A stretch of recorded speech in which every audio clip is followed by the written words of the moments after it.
तो placement cell India में आपका स्वागत है। मैं प्रमोद कुमार पांडे आज आपको एक ऐसे छात्र से मिलवाने वाला हूं जिसने राजकीय आईटीआई पांडुरंग कानपुर से अपना प्रशिक्षण कंप्लीट किया। इनका जो ट्रेड था ड्राफ्ट्समैन मैकेनिकल था, वहां से इन्होंने अपनी पढ़ाई पूरी की और आज इनका चयन भाभा एटॉमिक रिसर्च सेंटर में हुआ है। तो सबसे पहले मैं आपको बधाई देना चाहूंगा। Thank you sir. आपका नाम मैं पूछना चाहूंगा, नाम क्या है? रुपेश सिंह। रुपेश सिंह नाम है। तो किस ईयर में आप यहाँ पे प्रशिक्षण प्राप्त कर रहे थे? 2019-21। 2019 से 21 में आप यहाँ पे थे? हाँ। राजकीय आईटीआई पांडुरंग कानपुर में ना? तो सर कौन थे आपके? मेरे विभो सर और श्रीकांत सर। श्रीकांत सर और विभो सर। तो मैं पहले उनको ये बताना चाहूँगा कि सर ने बहुत अच्छा प्रशिक्षण दिया और आज ये इस मुकाम पे पहुँचे हैं। तो भाभा में बहुत सारे बच्चों का ड्रीम होता है, काफ़ी छात्रों का चयन हुआ है हमारे राजकीय आईटीआई से। एक एक करके मैं आप सारे छात्रों से मिलवाऊंगा। अभी मैंने इससे पहले एक फिटर ट्रेड के बच्चे का इंटरव्यू लिया था। ये ड्राफ्ट्समैन मैकेनिकल के हैं। इसी प्रकार मशीनिस्ट, टर्नर, वेल्डर, पता नहीं कितने बच्चों का हमारे आईटीआई से चयन हुआ है। मैं एक एक करके सारे बच्चों को आपसे रूबरू कराऊंगा। तो आज मैं पहले जानना चाहूँगा कि आपके घर का बैकग्राउंड क्या है, घर में कौन कौन से सदस्य हैं? घर में मम्मी पापा हैं, भाई है, एक छोटा भाई है। मम्मी पापा भाई हैं। हाँ। तो आपने पढ़ाई कैसे की, मतलब किस बुक से तैयारी की अपनी? जो अपनी वही रेगुलर बुक होती है ड्राफ्ट्समैन की, उसी से तैयारी करी थी। जो क्लास की बुक होती है उससे तैयारी किया? हाँ। तो उसमें ऑब्जेक्टिव क्वेश्चन सारे आए होंगे? ऑब्जेक्टिव वगैरह थे, थ्योरी वगैरह थी। मीन्स थ्योरी से भी कुछ ऑब्जेक्टिव क्वेश्चंस बने थे। अच्छा, उससे भी आए थे? हाँ। तो कोई पर्टिकुलर बुक है क्या ड्राफ्ट्समैन मैकेनिकल के लिए जिससे बच्चे उसको पढ़ सकें? जो अपनी वही रेगुलर बुक चलती है एनसीईआरटी वाली, उसी से ही तैयारी। अच्छा, सारे क्वेश्चन उसी से रहते हैं? हाँ, मैक्सिमम उसी से होते हैं। तो पेपर के दो पैटर्न हो गए होंगे, एक टेक्निकल एक नॉन टेक्निकल। पेपर के हमारे 3 पैटर्न थे। पहला नॉन टेक्निकल था, उसको क्वालिफाई करना था, फिर टेक्निकल था और उसके बाद आपका स्किल टेस्ट था जी। तो मेरिट आपका टेक्निकल और स्किल टेस्ट के बिहाफ पे बनती है।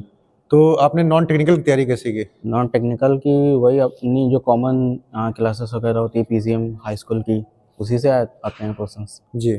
वो एक क्वालिफाइंग पेपर होता है, उसको सिर्फ क्वालिफाई करना अच्छा, नॉन टेक्निकल में क्या क्या था? GK GS, mathematics? GK GS आती है रिसेंट वाली जो होती है, और मैथ आई थी, फिजिक्स आई थी, केमिस्ट्री आई थी, बायो के 2-3 क्वेश्चन थे। अच्छा, करंट अफेयर्स से सारे क्वेश्चन थे और जीके जीएस वाले क्वेश्चन थे? हाँ।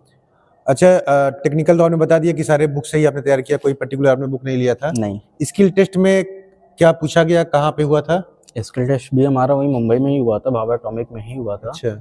और जो नॉर्मल हम लोगों की जो क्लास में जो ड्राइंग्स वगैरह बनवाई जाती है उसी के भी यहाँ पे पूछा जाता है। जैसे मेरे में जो आया था, जैसे फाउंडेशन बोल्ट बनाने को आया था, चक बोल्ट आया था बनाने को। अच्छा, बनाने के लिए, ड्राइंग बनाने के लिए? हाँ, ड्राइंग बनाने के लिए। तो जैसे मैनुअल बनाते कि ऑटोकैड पे? नहीं, मैनुअल ही बनवाते हैं। अच्छा, मैनुअल बनाते हैं। हाँ, ड्राइंग शीट पे? Drawing sheet. अच्छा अच्छा। जैसे हमारी क्लास में बनती है वैसे ही बनवाते हैं वो लोग। आजकल तो अलग ऑटोकैड का जमाना आ गया है, बहुत सारे सॉफ्टवेयर्स आ गए हैं, तो उनका यूज आपने सीखा, कहीं किया? ऑटोकैड मैंने यूज किया हुआ है। हमारे यहाँ पे भी ट्रेनिंग हुई थी 1 महीने की आईटीआई में, तो वहाँ से भी सीखा था।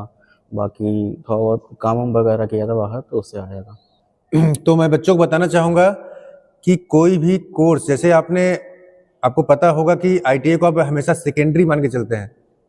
इसके साथ में बहुत सारे बच्चे बीए करते हैं, बीएससी करते हैं।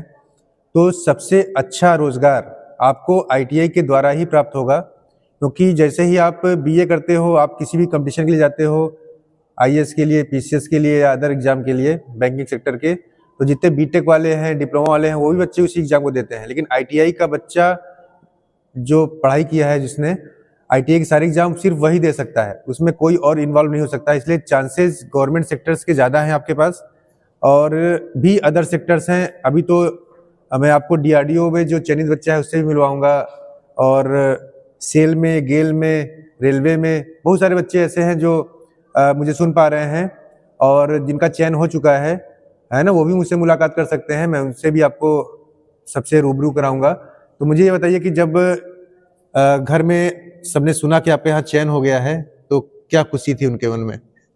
सबको अच्छा ही लगा, क्योंकि मीन्स काफ़ी समय तैयारी भी हो रही थी।